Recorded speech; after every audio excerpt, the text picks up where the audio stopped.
Hello friends, welcome to the channel solution. Biochemistry lecture series में आज के इस वीडियो में हम आपको बताएंगे ओबेसिटी का पार्ट 2।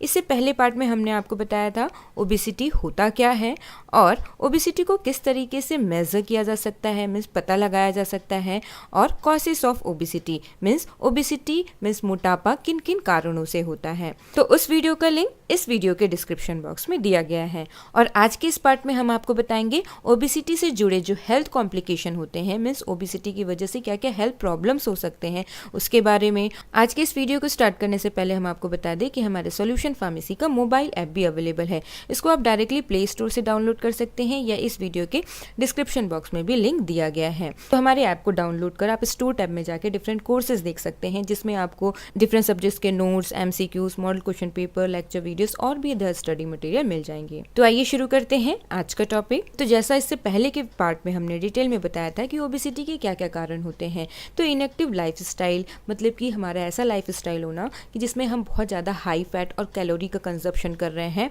और जो हमारा लाइफस्टाइल है वो एक्टिव ना हो, मीन्स किसी तरीके का फिजिकल एक्टिविटी, एक्सरसाइज ना हो, बैठे बैठे काम हो, तो इस तरीके से ओबेसिटी मीन्स मोटापा होता है।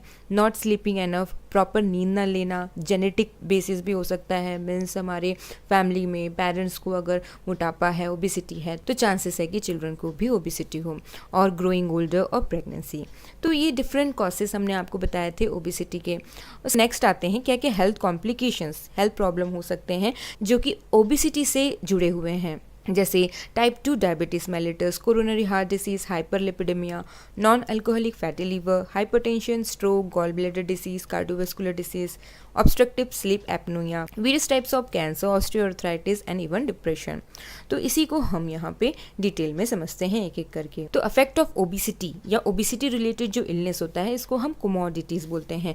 तो यहाँ पे डिफरेंट जो कोमोडिटीज़ हैं, और इसको हमने यहाँ पे राइट साइड में एक्सप्लेन किया है। तो सबसे पहला है यहाँ पे metabolic syndrome. Group of condition होता है जिसमें कि high blood pressure, high blood sugar, excess belly fat, abnormal cholesterol, triglycerides का लेवल, और ये सब मिलके हार्ट डिसीज, स्ट्रोक और टाइप 2 डायबिटीज मेलिटस होने के रिस्क को बढ़ा देते हैं। मेटाबॉलिक सिंड्रोम को हम इंसुलिन रेजिस्टेंस सिंड्रोम भी कहते हैं। इसके बाद सेकंड है टाइप 2 डायबिटीज़। जो ओबीस इंडिविजुअल होते हैं, मीन्स जो मोटे पर्सन होते हैं, उसमें टाइप 2 डायबिटीज़ होने का जो रिस्क है वो 10 टाइम्स ज़्यादा होता है। और क्या मैकेनिज्म होता है, एडिपोस टिश्यू में जो इंसुलिन रिसेप्टर जो होते हैं वो कम हो जाते हैं। एडिपोस टिश्यू क्या है, एडिपोस टिश्यू में एडिपोस सेल होते हैं जिसको हम एडिपोसाइट्स बोलते हैं, और ये क्या होता है, ये फैट स्टोरेज सेल होता है, मतलब यहाँ पे फैट स्टोर होता है जिसको हम ट्राइग्लिसराइड्स या ट्राइसाइलग्लिसरॉल बोलते हैं।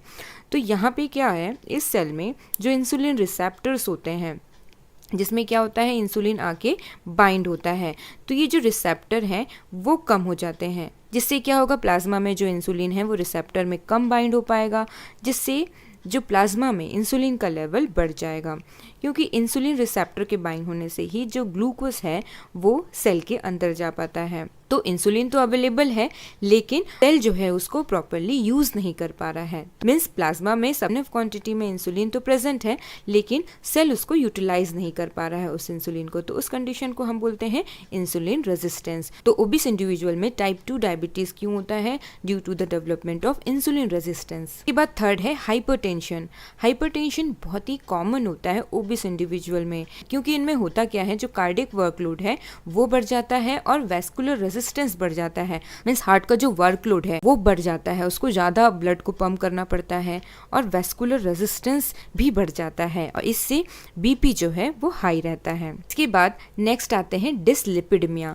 डिसलिपिडेमिया क्या होता है, उनके बॉडी में लिपिड का इम्बैलेंस हो जाना। LDL means low density lipoprotein, ये क्या होते हैं, ये बैड कोलेस्ट्रॉल होते हैं, इनका लेवल बढ़ जाना, और दूसरा हाई डेंसिटी लाइपोप्रोटीन HDL, इनका लेवल घट जाना, जो कि गुड कोलेस्ट्रॉल होते हैं। ट्राइग्लिसराइड्स का लेवल बढ़ जाना, ये जो इम्बैलेंस है वो आगे चल के कार्डियोवास्कुलर डिसीज होने के रिस्क, मीन्स हार्ट डिसीज होने के रिस्क को और ज़्यादा बढ़ा देते हैं। कार्डियोवास्कुलर डिसीज जैसे कि coronary heart disease, heart attack, heart failure, ये सारे जो कंडीशंस हैं ये लाइफ थ्रेटनिंग हो सकते हैं अगर कंट्रोल ना किया जाए तो। नेक्स्ट है स्ट्रोक। स्ट्रोक होने के भी चांसेस हो सकते हैं, स्ट्रोक कब होता है? जब ब्रेन के किसी पार्ट में या the part of the nervous system उसमें ब्लड सप्लाई या कह सकते हैं ब्लड फ्लो रुक जाता है, क्योंकि यही ब्लड के थ्रू उन सेल्स को ऑक्सीजन और न्यूट्रिएंट जो है प्रोवाइड होता है। तो ब्लड फ्लो रुक जाने की वजह से ऑक्सीजन और न्यूट्रिएंट्स जो है सप्लाई होना बंद हो जाएगा। इससे ब्रेन सेल्स का डेथ होने लगता है कुछ ही मिनट में,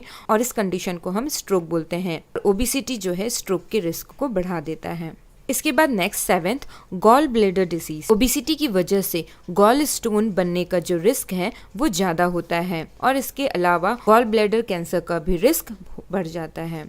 इसके बाद नेक्स्ट है ऑस्टियोआर्थराइटिस। ऑस्टियोआर्थराइटिस क्यों? Due to the excess weight puts pressure on the joints. Excess body weight होने की वजह से जॉइंट पर प्रेशर बढ़ता है, और जॉइंट्स पर प्रेशर बढ़ने की वजह से मीन्स जैसे कि नी मीन्स घुटने के जॉइंट्स, हिप जॉइंट्स में, और इसकी वजह से क्या होगा? ऑस्टियोआर्थराइटिस मीन्स जॉइंट्स में पेन, स्टिफनेस और मूवमेंट में डिफिकल्टी होने लगेगा। तो उसके बाद नेक्स्ट स्लीप एपनोया या ब्रीथिंग प्रॉब्लम्स। स्लीप एपनोया क्या होता है? मीन्स उस पर्सन का सोते समय बार बार कुछ समय के लिए ब्रीथिंग का रुक जाना, मीन्स सांस का रुक जाना, और ये लगभग 30 या 30 से ज़्यादा बार भी हो सकता है एक सिंगल नाइट में।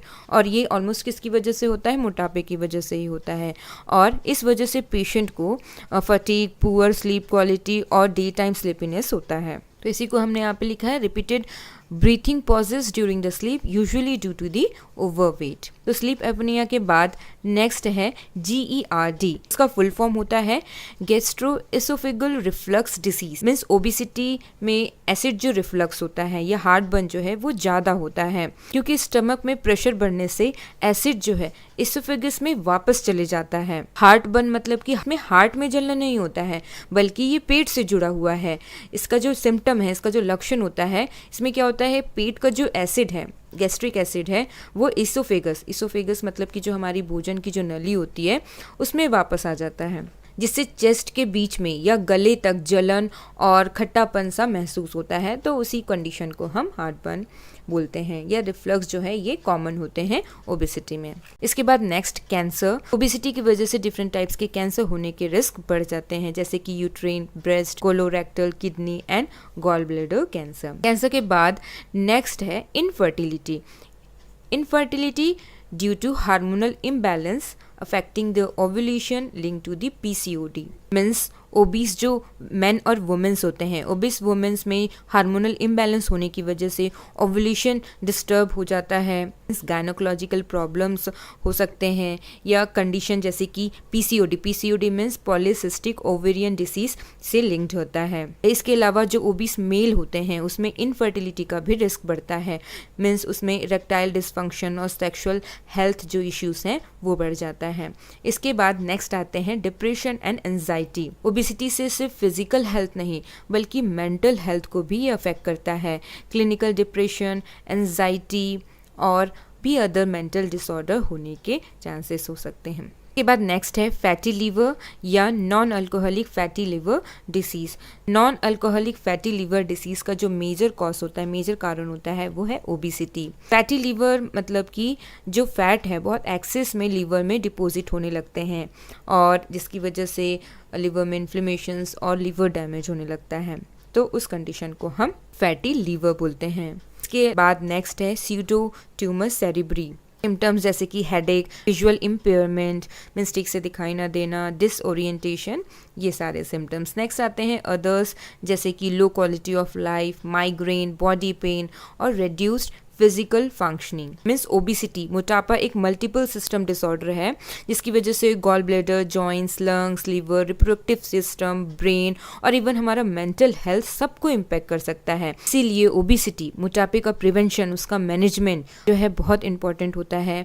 लाइफ स्टाइल को मॉडिफाई करके, डाइट को कंट्रोल करके, फिजिकल एक्टिविटी के थ्रू मोटापे को कम करना बहुत ज़रूरी होता है। तो अगर हम ओबेसिटी को कंट्रोल कर लें डाइट के थ्रू, एक्सरसाइज के थ्रू, हेल्दी लाइफ स्टाइल के थ्रू, तो हम diabetes, hypertension, dyslipidemia, cardiovascular disease, stroke और भी अदर जो कॉम्प्लिकेशंस हमने आपको बताया उसको हम प्रिवेंट कर सकते हैं। इसके बाद नेक्स्ट पार्ट में हम आपको बताएंगे मैनेजमेंट ऑफ ओबिसिटी, मीन्स किस तरीके से ओबिसिटी को हम मैनेज कर सकते हैं, कंट्रोल कर सकते हैं, मीन्स मोटापे को कम किया जा सकता है, क्या उसका ट्रीटमेंट है और क्या क्या सर्जिकल प्रोसीजर्स होते हैं ओबिसिटी को कम करने के लिए, और क्या क्या ऐसे डाइट्स होते हैं मोटापे को कम करने के लिए, तो उसके बारे में बताएंगे, जैसे कि keto diets, Atkin diets etcetera. Thank you very much for watching this video.